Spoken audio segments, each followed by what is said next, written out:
What's up, guys? I'm back again with another video. I'm trying to keep these consistent. This one is just going to be like a photo study. I like to do these every so often. To be honest, I haven't done enough of them in my lifetime, in my own personal opinion. They are something that I find to be very fun, very freeing, and I can just relax and just kind of utilize the reference to create an image. So this girl, I don't really know her name. I can find it for you though. I've been following this girl on Instagram for a while and I've kept saying to myself, I want to paint this girl. I want to paint this girl. But life just gets in the way. So finally, I got to it. And I just said, I'm just going to do it. I had some free time between odd jobs, between projects. And I thought, let's just do this study. Her name on Instagram is The Real Leah Love. That is pretty much all I can give you. Very good looking girl, very kind of like photogenic and kind of like high fashion / beauty model look. So, give her a check out. So, the software I'm using today is Corel Painter, my fabled Corel Painter that I rant and rave about every video. If I ever become like a big channel, I'll be ranting and raving about Painter 100% all the time. Because as far as I'm concerned, Painter is still the best painting software in the market.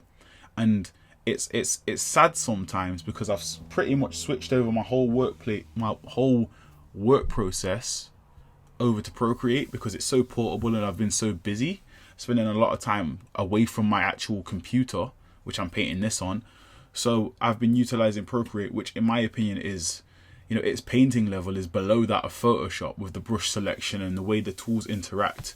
There's ways around it. There's cool brushes and stuff you can use, but for the most part, Procreate is sub Photoshop level, and then Painter is plus Photoshop level.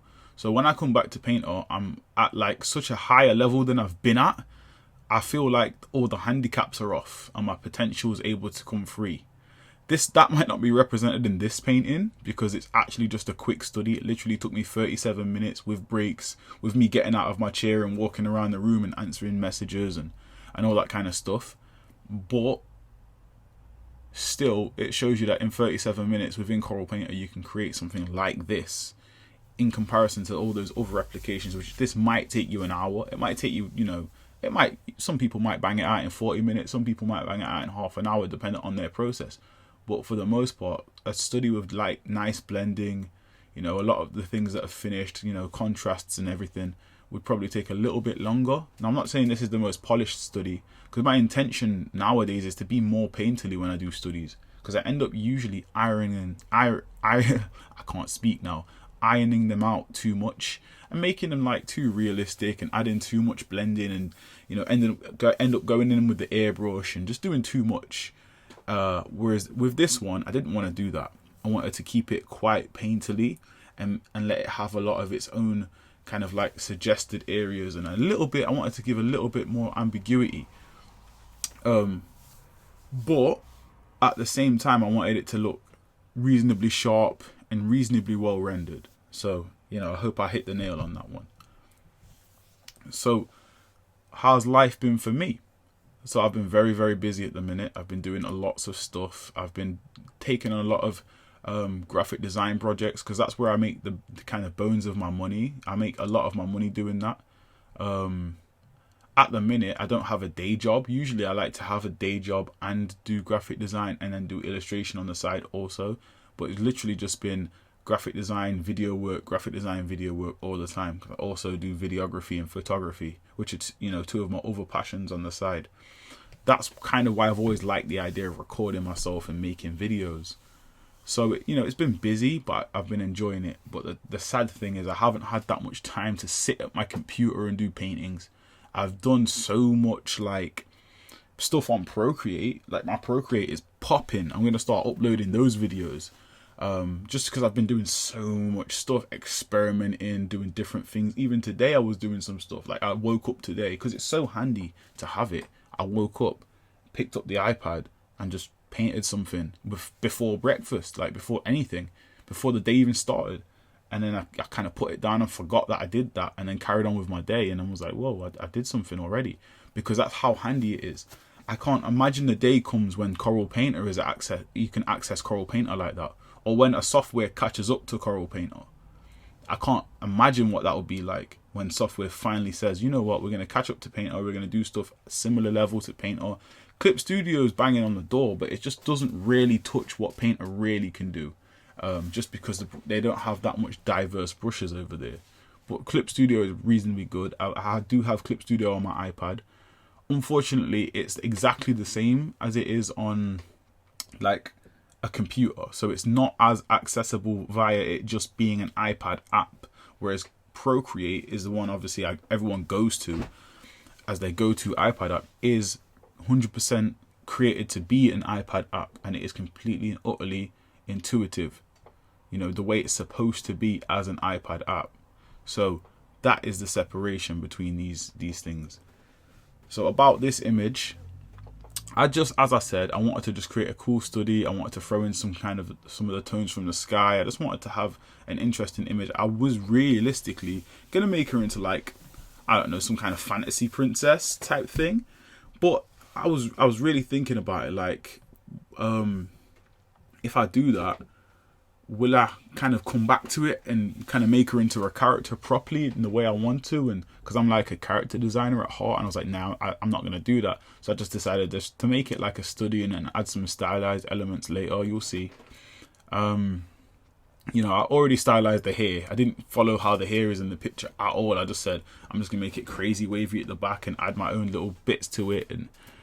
But you know, when doing stuff like this, it's important just to try and get the key things down. If you look at the old masters, the biggest one, the best one that people look at for stuff like this is like John Singer Sargent. He used to create these really detailed faces, and then he'd like kind of ease up on the clothing, but you'd have this really kind of this beautiful artistic impression of what high detailed clothing would look like without it being really super rendered. But you'd have this super rendered character that looked like it was possibly a photograph, which was really strange, but it was beautiful at the same time. And that's why now Sargent, looking back, is a lot of people's favorite artist, because he, in a way, was one of the founders of what concept art has become. It's become this artistic medium where we create artwork, but we create artwork with efficiency and speed. We're not spending a day on everything. We don't have that kind of time. And that is kind of like a key thing that Sargent did. Anyway, that's like enough about Sargent. So like nowadays, people that do like digital painting and concept art have developed quite quick, you know, work methods, you know, quick ways of working. And it's nice to see the development of things, you know, and it's nice to see that people have made the digital medium very similar to the traditional medium. You know, in the end, all artistic mediums are their own, you know, their own mediums, and I feel like the digital medium is its own medium. I know it tries to at times reflect the, you know, the traditional medium. I think Painter does that probably the best, but at the same time, it's still the digital medium. It still isn't the traditional medium. It's still not the same. It's still never going to be, you know, at this, you know, the way it is now in this form where we're using light to paint stuff. It's still not gonna be the same as the traditional medium, because you are fundamentally painting with liquids when you use traditional paint, you know, and it's a different thing because you're actually utilizing materials against other materials. There's so many interesting physical factors going on other than just, you know, utilizing a replication digital tool. But obviously if you look at this is an interesting thing because it's got its own kind of energy to it. Now I'm going in and I'm adding my little stylized elements, and you know, this is something I like to do. I go in and I add these things just to kind of break away from it just being a study. It kind of just becomes its own thing now. She has these crazy like patterns on her, and it's like, are they tattoos? Is she branded? Is it magic? What is it? And it's just like, I don't even know. I just do it. You know, maybe one day I'll make some kind of a storyline out of it, but for now I don't really have any idea what it really is. So, you know, this is basically me coming up to the end of the painting. You know, and it was a fun experience. Here's me adding some beauty spots. She didn't actually have them in the photo that I utilized as a reference, but I thought, let me just add them anyway. So this is practically the end. I literally left the image on screen for a bit just so people could have a closer look at it. The final image will be on Instagram. I'm going to put my Instagram in the description box, and it will be on screen as a PNG. But anyway, guys, thank you. I'll see you guys in the next one. Peace.